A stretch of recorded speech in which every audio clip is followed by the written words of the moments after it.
আসসালামু আলাইকুম। অ্যাসপল জগতে আপনাকে স্বাগতম। আমি আমার প্রথম ভিডিও আপনাদের মাঝে উপস্থাপন করছি অ্যাসপলটা আসলে কি। আমি যখন চাকরিতে ঢুকি তখন আমি মানুষকে বলছিলাম যে আমি অ্যাসপল কোম্পানিতে চাকরি করি। তখন অনেকেই বোঝেই না আসলে অ্যাসপলটা কি। তাদের জন্য আর আপনারা যারা অ্যাসপল সম্পর্কে আগ্রহী আছেন তাদের জন্য আমার এই আজকের প্রথম ভিডিও। আমি রেগুলার ভিডিও দিতে থাকবো যে আপনারা যেন এগুলো দেখে বুঝতে পারেন যে আসলে অ্যাসপলটা কী। তাহলে আমরা শুরু করি যে অ্যাসফল্ট জগৎটা আসলে কি, অ্যাসফল্টের শুরুটা কোথা থেকে।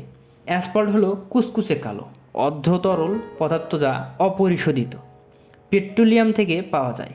তবে অ্যাসফল্ট প্রকৃতভাবে পাওয়া যায় সড়ক নির্মাণ, রেলওয়ে ইত্যাদি নির্মাণ কাজেও এটি ব্যবহার হয়। অ্যাসফল্ট শব্দের মূল অর্থ গ্রিক থেকে এসেছে, যার অর্থ দৃঢ় বা সুরক্ষিত। প্রাচীনকালে অ্যাসফল্টের ব্যবহার প্রধানত কোনো কিছু জোড়ানোর কাজে ব্যবহৃত হতো। বর্তমানে জানা গিয়েছে যে 300 খ্রিস্টাব্দে সিন্ধু নদীর তীরে গড়ে ওঠা প্রথম অ্যাসফল্টের লক্ষণগুলো পাওয়া যায়। কঠিন এবং সিমেন্টের তৈরি জিনিস জোড়ানোর কাজ করে, যা গরম করলে আস্তে আস্তে দ্রবণে পরিণত হয়, যেটাকে আমরা পিচ বলে থাকি।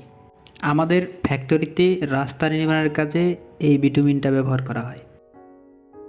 রাস্তার গুণগত মান ঠিক রাখার জন্য এই পিচ অথবা বিটুমিন মিক্সিং করে পাথরের মাধ্যমে যে কোয়ালিটিফুল প্রোডাক্ট তৈরি করা হয়, এইটাই আমরা রাস্তায় ব্যবহার করি। সেই সঙ্গে এটাই আমাদের ফ্যাক্টরিতে মিক্সিং করা হয়। এই মিক্সিংয়ের বিভিন্ন যন্ত্রাংশ আছে। এই যন্ত্রাংশগুলো আমি নেক্সট ভিডিওতে আপনাদের মাঝে উপস্থাপন করব।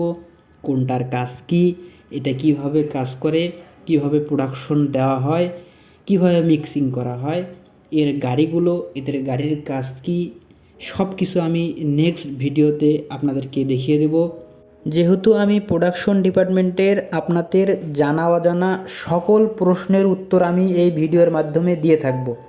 আপনারা আমার সঙ্গেই থাকুন। আপনাদের কিছু জানার থাকলে কমেন্ট বক্সে কমেন্ট করুন।